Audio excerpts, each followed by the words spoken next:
നമ്മുടെ first give away കഴിഞ്ഞിട്ടുള്ള first video ആണ് കേട്ടോ. ഇന്നലെ പറഞ്ഞ വാക്കുപോലെ തന്നെ 12 മണിക്ക് മുമ്പ് തന്നെ നമ്മുടെ ഗിവ് അവേ വിന്നറിനെ സെലക്ട് ചെയ്തിട്ടുണ്ട് കേട്ടോ. അത് നറുക്കിട്ടെടുക്കാമെന്നാണ് വിചാരിച്ചത്. പിന്നെ വിചാരിച്ച് വേണ്ട, നമുക്ക് കമൻറ്റ് പിക്കർ ഉപയോഗിച്ച് തന്നെ നമുക്ക് എടുക്കാമെന്ന് വിചാരിച്ചു കേട്ടോ. അങ്ങനെ കമൻറ്റ് പിക്കർ ഉപയോഗിച്ചിട്ടാണ് കേട്ടോ ഞാൻ സെലക്ട് ചെയ്തത്. ഫസ്റ്റ് ടൈം ആയതുകൊണ്ട് തന്നെ നല്ല പേടി ഉണ്ടായിരുന്നു കേട്ടോ. പേടിയേക്കാൾ ഉപരി ഒരു എക്സൈറ്റ്മെൻ്റ് ആയിരുന്നു. അപ്പം നമ്മൾ രാവിലെ തന്നെ വിന്നറിനെ സെലക്ട് ചെയ്തതിനെ പറ്റി പറയാൻ വേണ്ടിയിട്ട് ഒരു വീഡിയോ ഇട്ടിട്ടുണ്ടായിരുന്നേ. അതിലെനിക്ക് ആകെപ്പാടെ അറിയാവുന്നത് ആ ചാനലിൻ്റെ ഒരു നെയിം മാത്രമായിരുന്നു കേട്ടോ. അപ്പം ഞാൻ ആ വീഡിയോയിൽ തന്നെ പറഞ്ഞിട്ടുണ്ടായിരുന്നു, എൻ്റെ മെയിൽ ID ഞാൻ എന്തായാലും കമൻറ്റിൽ പിൻ ചെയ്ത് വെച്ചേക്കാം. അതിലേക്ക് പേഴ്സണലായിട്ട് അഡ്രസ്സും കാര്യങ്ങളൊക്കെ അയച്ചു തന്നു കഴിഞ്ഞാൽ ഓണത്തിന് മുമ്പ് തന്നെ ഓണക്കോടി എവിടെ എത്തിക്കാമെന്ന്. അപ്പോൾ കൊല്ലത്തുള്ള 10ാം ക്ലാസ് പഠിക്കുന്ന ഷിഫാന എന്ന് പറയുന്ന മോളാണ് കേട്ടോ നമ്മുടെ വിന്നറായിട്ട് സെലക്ട് ചെയ്തത്. ആ വീഡിയോയ്ക്ക് ശേഷം ചെയ്ത ലൈവിൽ മോളും വന്നിരുന്നു കേട്ടോ. ഒത്തിരി വർത്താനം പറഞ്ഞു. എന്താണെന്നറിയില്ല, പെട്ടെന്ന് തന്നെ ഒരു വൈബൊത്ത ആളെ കിട്ടിയ പോലെ തോന്നിട്ടോ. കാര്യം 10ാം ക്ലാസ്സിൽ പഠിക്കുന്ന മോളാണെങ്കിലും എനിക്ക് തോന്നി എന്നേക്കാൾ മെച്യൂരിറ്റി ഉള്ള ഒരു പാവം കുട്ടിയാണെന്ന്. ഗിഫ്റ്റിന്റെ കാര്യങ്ങൾ സംസാരിച്ചപ്പോൾ മോൾ എന്നോട് ആദ്യം പറഞ്ഞ കാര്യം, എൻ്റെ ഉപ്പയ്ക്ക് സുഖമില്ല, ഉപ്പ എന്നല്ല കേട്ടോ അത്താന്നാണ് കേട്ടോ കുട്ടി വിളിക്കുക. അപ്പോൾ എൻ്റെ അത്തയ്ക്ക് സുഖമില്ലാതെ ആക്സിഡൻറ്റ് പറ്റി കിടക്കുകയാണ് ചേച്ചി, എനിക്ക് ഒന്നും തന്നെ തന്നില്ലേലും വേണ്ട, എൻ്റെ ഉപ്പയ്ക്ക് ഒരു കോട്ടൺ മുണ്ട് ഒരു വെള്ളമുണ്ട് അത് മാത്രം മതിയെന്ന്. അത് കേട്ടപ്പോൾ തന്നെ അവൾ എത്ര ജെന്യൂൻ ആണെന്നും അവൾ എന്തുമാത്രം അവളുടെ ഫാമിലിയെ പറ്റി ചിന്തിക്കുന്നുണ്ടെന്നും എന്തുമാത്രം അവരെ സ്നേഹിക്കുന്നുണ്ടെന്നും ഒക്കെ ഉള്ളത് എൻ്റെ മൈൻഡിലോട്ട് വന്നേ. അതേപോലെ തന്നെ അവൾ പറഞ്ഞ മറ്റൊരു കാര്യം, അവളുടെ അനിയന് ചോക്ലേറ്റ് ഒത്തിരി ഇഷ്ടമാണ്, അതിൽ തന്നെ ഗാലക്സി വലിയ ഇഷ്ടമാണ് ചേച്ചി, ഇതുവരെ ആരും അത് കൊടുക്കുന്നൊന്നും കണ്ടിട്ടുമില്ല, അവൾക്ക് അറിയേയില്ല. അങ്ങനെ അവളുടെ പിറന്നാളിനോ കാര്യങ്ങൾക്കോ ഒന്നും ആരും ഗിഫ്റ്റ് വാങ്ങി കൊടുക്കുകയോ സംഭവങ്ങളോ ഒന്നും ചെയ്യാറില്ല. എൻ്റെ അനിയനായാലും 2 ഗാലക്സി ചോക്ലേറ്റോ അങ്ങനെ എന്തെങ്കിലും ഒന്നുകൂടെ വെക്കണേ ചേച്ചി എന്നാണ് കേട്ടോ അവൾ പറഞ്ഞത്. ഏതായാലും അത് കേട്ടപ്പോൾ തന്നെ ഞാൻ ഒരു കാര്യം തീരുമാനിച്ചു, ഏതായാലും പൈസയൊന്നും നോക്കുന്നില്ല എന്ന് വെച്ചാൽ എനിക്ക് പറ്റാവുന്ന റേഞ്ചിൽ അവൾക്കും അവളുടെ ഫാമിലിക്കും മൊത്തത്തിൽ എന്തെങ്കിലുമൊക്കെ ഒന്ന് കൊടുക്കണം എന്ന് വിചാരിച്ചേ. അപ്പോൾ അതിനുള്ള സാധനങ്ങളൊക്കെ സെറ്റാക്കി വെച്ചിട്ടുണ്ട്. ഇനി ഇതെല്ലാം കൂടെ ഒന്ന് റെഡിയാക്കി വെക്കണം. അതിന് വേണ്ടിയിട്ടുള്ള ടൈം നോക്കുകയാണ് കേട്ടോ. മോൻ ഉറങ്ങുന്ന സമയത്ത് ചെയ്യാമെന്നാണ് കരുതുന്നത്. ഇല്ലാന്നുണ്ടെങ്കിൽ മോൻ ഒന്നിനും സമ്മതിക്കാതെ പുറകെ തന്നെ നടക്കും. പിന്നെ ഒരു ഗിഫ്റ്റൊക്കെ ആകുമ്പോൾ നമുക്ക് കുറച്ചൊക്കെ റാപ്പ് ചെയ്ത് നല്ല വൃത്തിക്ക് എടുക്കേണ്ടി വരുമല്ലോ.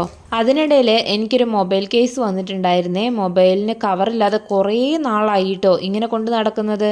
എന്താണെന്നറിയില്ല, എപ്പോൾ ഫോൺ എടുത്താലും എൻ്റെ ഫോണിന് മാത്രം ഒരു ഫാൻസി കവറോ അല്ലെങ്കിൽ ഒരു നല്ല ടൈപ്പ് കവറോ കിട്ടാറേ ഇല്ല കേട്ടോ.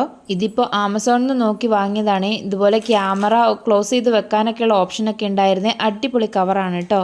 അപ്പോൾ ഇതൊക്കെ കഴിഞ്ഞതിന് ശേഷം ഞാൻ ഏതായാലും ഇനി ഗിഫ്റ്റ് റെഡിയാക്കാൻ ഓർത്ത് ഇറങ്ങി കേട്ടോ. മോൻ എണീക്കുന്നതിന് മുമ്പ് തന്നെ എല്ലാം ഒന്ന് റെഡിയാക്കി സെറ്റാക്കി വെക്കണേ. നാളെ തന്നെ സ്പീഡ് പോസ്റ്റ് വഴി അയക്കാമെന്നാണ് കേട്ടോ വിചാരിക്കുന്നത്. ഓണത്തിന് മുമ്പേ തന്നെ സാധനം കുട്ടിയുടെ കയ്യിലെത്തണമല്ലോ. ഈ പറഞ്ഞ പോലെ ഒരു കാർഡ്ബോർഡ് ബോക്സ് എടുത്തിട്ട് അതിൽ ഫെവിക്കോൾ വെച്ച് അതിൻ്റെ പുറത്തെല്ലാം കുറച്ചൊന്ന് ഡെക്കറേറ്റ് ചെയ്തതിന് ശേഷം അതിനകത്താണ് കേട്ടോ ഞാൻ ഗിഫ്റ്റ് വെക്കുന്നത്.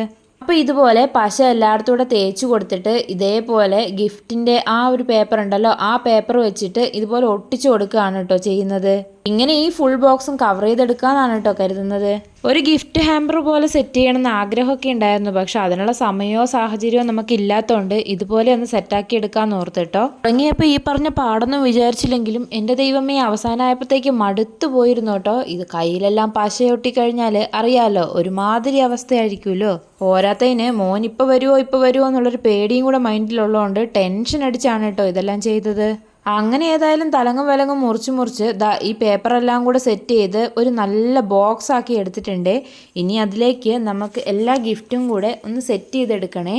അങ്ങനെ ബോക്സ് എല്ലാം റെഡിയായി കഴിഞ്ഞപ്പോൾ നമ്മളിതാ കാര്യങ്ങളൊക്കെ സെറ്റ് ചെയ്യാൻ പോവുകയാണ്. ഇതാണ് കേട്ടോ ഞാൻ അവൾക്ക് കൊടുക്കുന്ന ചുരിദാർ. എനിക്ക് അവളുടെ സൈസോ കാര്യങ്ങളോ ഒന്നും അറിയില്ല, എങ്കിലും മൈൻഡിലെ ഒരു റെഫറൻസ് വെച്ചിട്ടാണ് കേട്ടോ എല്ലാം ചെയ്തത്. അപ്പം ഞാൻ അവൾക്കായിട്ട് വെച്ചിരിക്കുന്നത് ഒരു ബ്ലാക്ക് ആൻഡ് വൈറ്റ് കോമ്പിനേഷനിൽ വരുന്നൊരു കോട്ട് സെറ്റാണ്. അതോടൊപ്പം തന്നെ അവളുടെ ഉപ്പയ്ക്കുള്ള ഒരു മുണ്ടും കൂടെ ഞാൻ അതിൻ്റെ കൂടെ വെച്ചിട്ടുണ്ട്. അതിനൊപ്പം ഒരു ഡയറി മിൽക്കും കൂടെ സെറ്റാക്കി വെക്കുന്നുണ്ട് കേട്ടോ. അത് പിന്നീടാണ് വെച്ചത്. അപ്പോൾ അതിൻ്റെ സൈഡിൽ ബോക്സിൻ്റെ മുകളിലായിട്ട് 4 സൈഡിലും മുട്ടായി ആയതുകൊണ്ടോ ഇങ്ങനെ സ്റ്റിക്ക് ചെയ്ത് കൊടുക്കുന്നത്. കുട്ടിക്ക് ഏറ്റവും ഇഷ്ടം ഗാലക്സി ആയതുകൊണ്ട് തന്നെ അത് 2 വാങ്ങിയിട്ടുണ്ട് കേട്ടോ. അപ്പോൾ ഗാലക്സി 2 ഒരു സൈഡിലും, ഒരു ലോലിപോപ്പ് ഒരു സൈഡിലും, അതേപോലെ തന്നെ കിറ്റ്കാറ്റ് ഒരു സൈഡിലും, പിന്നെ മഞ്ചൊരു സൈഡിലും ആയിട്ടാണ് കേട്ടോ ഞാൻ സെറ്റ് ചെയ്തത്.